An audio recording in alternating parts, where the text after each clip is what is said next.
बिस्मिल्लाहिर्रहमानिर्रहीम। अस्सलाम वालेकुम। कुकिंग एंड ब्यूटी विद तनीयत में आपको वेलकम कहती हूँ।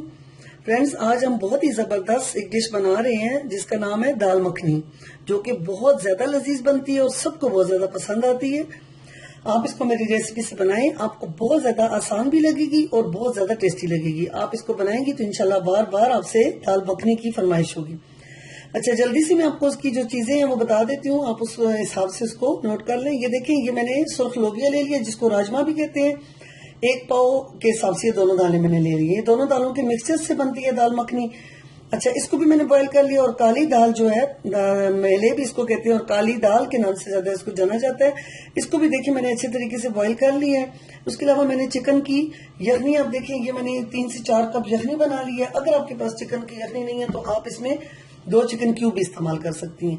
उसके अलावा देखिए मैंने 5 से 6 टमाटर हैं, उनका मैंने पेस्ट बना लिया है। 1 बड़े साइज का प्याज ले लिया है।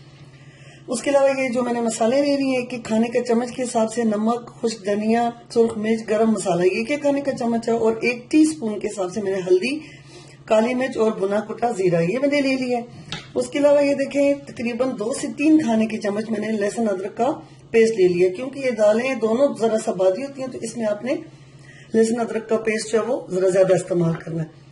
थोड़े से हम इसमें खड़े मसाले भी इस्तेमाल करेंगे, तेजपात, गरम मसाला और ये जो आ जाता है इसमें जीरा, बादियान, दालचीनी, ये चीजें भी हम थोड़ी सी इस्तेमाल करेंगे।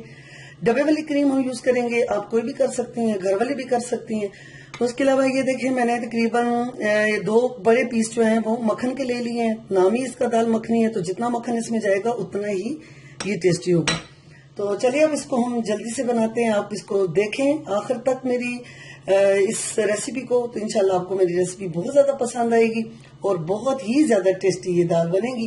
तो चलिए इसको बनाते हैं। ये हमने ऑयल डाल दिया तकरीबन ½ कप के करीब कढ़ाई में। थोड़ा सा इसमें हमें ऑयल भी इस्तेमाल होगा। सबसे पहले हम जो इसमें खड़े मसाले हैं वो डाल देते हैं। 1 मिनट तक हल्के से ये भुन जाए तो फिर इसमें हम लहसुन अदरक का पेस्ट डालेंगे। 1 मिनट हो चुके हैं। अब हमने इसमें लहसुन अदरक डाल दिए। हल्का सा इसको भी फ्राई कर लेते हैं। इसको 1 मिनट तक फ्राई करने के बाद फिर इसमें प्याज डाल देते हैं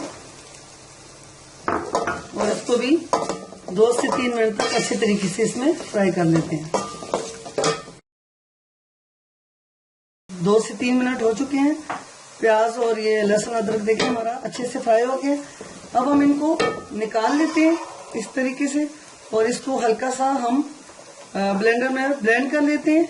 ये प्याज हमने निकाल दिए फ्राई करके। अब इसको हम बारीक कर लेंगे ब्लेंडर में। और ये जो टमाटर का पेस्ट था इसको हम डाल देते हैं।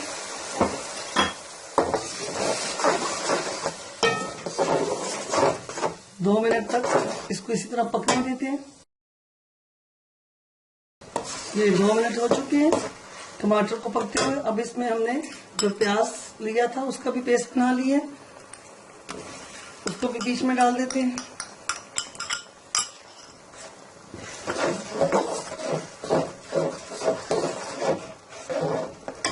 और साथ ही इसमें जो मसाले मैंने आपको बताए थे वो भी डाल दें। अब इसको इतने अच्छे तरीके से भुने कि टमाटर का पानी बिल्कुल खुश्क हो जाए और ये बिल्कुल भुन जाए और इसका ऑयल जो है वो बाहर निकल आए, तब तक हमने इसको भूनना है। ये देखिए हमारा टमाटर का मसाला बहुत अच्छे से भुन चुका है। देखिए सारा घी बाहर आ चुका है। तो अब थोड़ी सी हम इसमें, अगर आप चाहें तो खुशबू के लिए थोड़ी सी खुश्क मेथी भी डाल दें, मिक्स कर दें। और उसमें अब मैंने आपको जो दालें बताई थी, लोबिया और काली दाल, इन दोनों को डाल दें और अच्छे तरीके से इनको मिक्स कर दें। मिक्स करने के बाद 2 से 3 मिनट तक इनको आप अच्छे तरीके से इस मसाले में भून लें। ये 2 से 3 मिनट हो चुके हैं इसको भूनते हुए। साथ साथ आप चम्मच को इस तरीके से चलाएं ताकि ये बिल्कुल गल जाए और बिल्कुल बारीक हो जाए। गले तो ये पहले से है, ये देखें इस तरीके से। दाल मखनी जो होती है बहुत ज्यादा गली हुई दालें होती हैं। अब हमने इसको 2-3 मिनट तक भून लिया है। अब इसमें हम यखनी डाल देते हैं और इसको 5 मिनट तक हम ढक्कन देके हल्की आंच पे इसको छोड़ देते हैं। 5 मिनट तक इसको इस तरह रखते हैं ताकि ये पानी, ये जो यखनी हमने डाली है, ये इसमें मिक्स हो जाए। ये 5 मिनट हो चुके हैं। ये देखें बहुत अच्छे तरीके से ये मिक्स हो चुकी है, बिल्कुल गल चुकी है ये। अब इस वक्त हम इसमें ये मक्खन का एक पीस जो है ये हम इसमें डाल देते हैं और ये करीम भी हम अच्छे तरीके से इसके ऊपर फैला देते हैं।